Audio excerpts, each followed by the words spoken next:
Hello, beautiful people. This is clinical hypnotherapist Stephanie Conkle, and this is day 5 of How to Be Happy, of my How to Be Happy series, and we're still talking about gratitude today.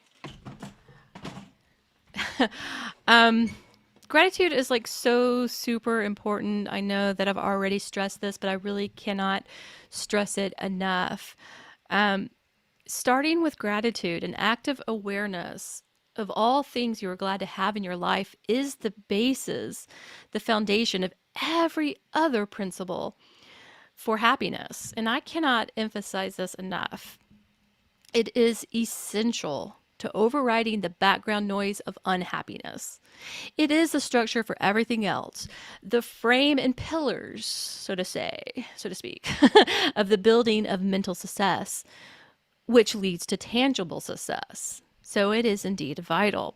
And by regularly practicing gratitude, our brains begin scanning the day for patterns of positive outcomes and reliving those positive experiences. We are gaining wonderful psychological responses such as physiological responses such as increased endorphins and dopamine, which is making our brain happy again and again and again. Dopamine turns on all of the learning centers of your brain. Besides making you optimistic, endorphins reduce pain and increase euphoria. And so, who doesn't want more of that, right? But this is really the first step in teaching our brains how to be happy. There's actually been a lot of research done on gratitude, especially in the field of positive psychology research. And researchers have found empirical evidence that being thankful actually makes people happier. One study that lasted a week concluded that an exercise on gratitude of thinking of things to be grateful for and then writing them down. This is very important to write them down, and that's why I've been asking you to keep a journal, right? A gratitude journal. For those people who just kept a gratitude journal for a week, it caused those people to be more optimistic. It made them healthier. It strengthened their immune systems and it improved their relationships, right? So how cool is that? Who doesn't want that, right? Just as astonishing, this one exercise done for only a week made the subjects feel great about their lives for a full month after the study was completed. So this is why I think it is critical to keep just a grateful attitude all the time. Or at least reflect on that for which you are thankful in writing on a daily basis, because gratitude needs to be cultivated. So practicing gratitude as a discipline is necessary to your daily routine. And there are many, many ways to cultivate it. As you go through the day, just take mental notes of positive, happy things that happen to you and just write them down before you go to bed each night or whenever you can. But this must be made a priority as it is the most necessary ingredient to create that background happiness, okay? Again, it's best to record your gratitudes in a journal. We talked about that for the past 2 days. And if you guys haven't seen the past 2 days, just go back and rewatch those videos. They're pretty short. But this gets the act of gratitude physical and stored in your muscle memory, which helps with your subconscious repatterning.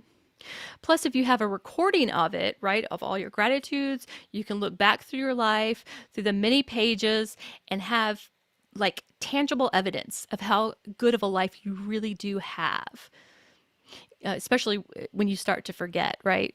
When times become tough and you forget how good you really have it, you can go back, right, and look at it. So again, this comes especially handy during times when you're feeling a little down and just need a boost of positivity. I don't always remember to carry my gratitude journal with me, so I have several just sort of laying around. I've got one on my desk, one on my nightstand, like a small one in my purse. I also have a gratitude app on my phone. Whatever works for you. I have several in several places because I don't want to have an excuse to not write them down or record them somewhere. I even have a daily reminders on my app, alerts set to remind me at the end of the day to type out my gratitudes, right?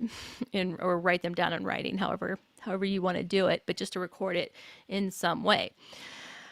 I mean, you guys, I treat this as seriously as I would treat taking medication for a serious illness. I do not miss a dose, period. I've made it into a habit.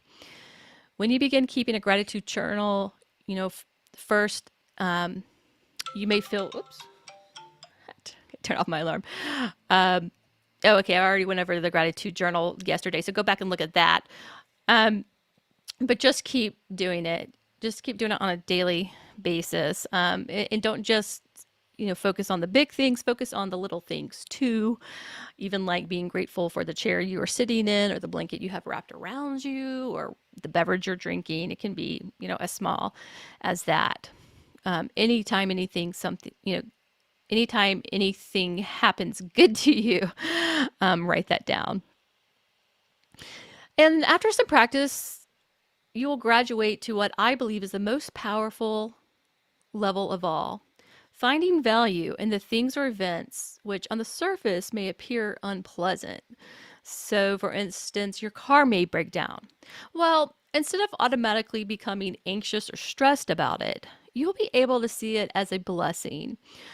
You can be grateful that the breakdown happened in town instead of on the highway, or be grateful that it happened with you in your car instead of your teenager, right? Or you can believe that God or a higher source allowed it to happen for a reason, such as to keep you from getting in a more serious wreck that would have happened otherwise. Do you see where I'm going here? Okay. We'll discuss more about that in a later video.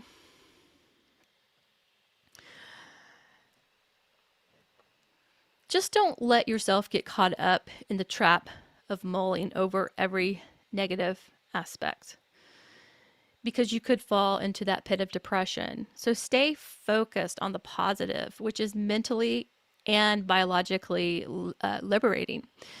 So, yes, sometimes my mind will have the tendency to want to evaluate negative aspects, but I use that as a learning tool instead of getting emotionally involved. I dissociate myself from it and I look at the negative aspects from outside of my body, so I'm not like emotionally attached to it. Right? I become the evaluator. I make mental notes. Like sorry, I saw a strange car pulling into my driveway, but I know who it is. Okay. Where were we?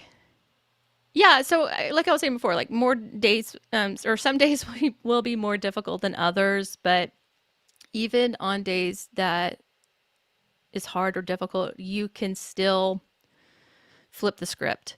You can still reframe the day or the event or whatever was happening into something positive. There's always a silver lining to every dark cloud, and I know that sounds so trite and overused, but it's overused for a reason. So look for the silver lining, okay? Because once you start practicing being grateful and thankful for things, people, and events, you will notice that you start to attract more positive things, people, and events in your life. And I have found that the expression like attracts like to be true naturally, mentally, and spiritually. Happy people love being around other happy people who are positive and uplifting, and they really do tend to avoid negative people like the plague.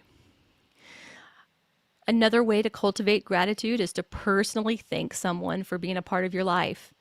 Now, you can do this by talking to them in person or expressing your thanks in a small note, email, or text message. This also takes a little practice, but the more you do it, the more you'll love doing it.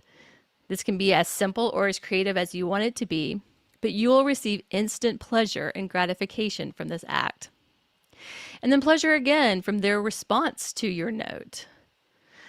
I'll talk about this more in a later video I'm going to make on acts of kindness.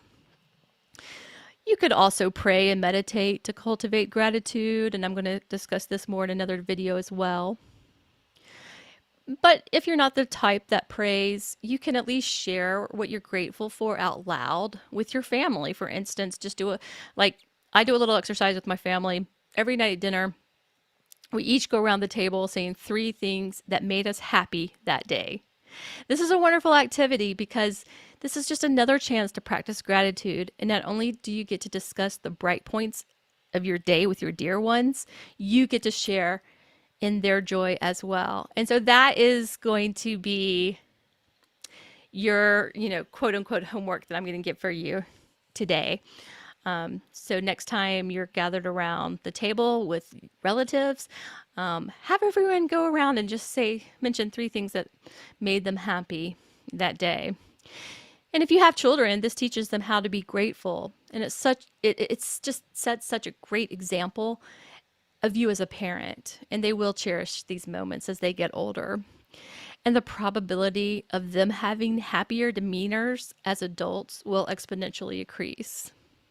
This builds wonderful memories for all involved. Can you think of some other ways to cultivate gratitude? If you're enjoying these videos, please like and subscribe and hit the notification button, and I'll see you in the next video. Love you. See you next time. Bye-bye.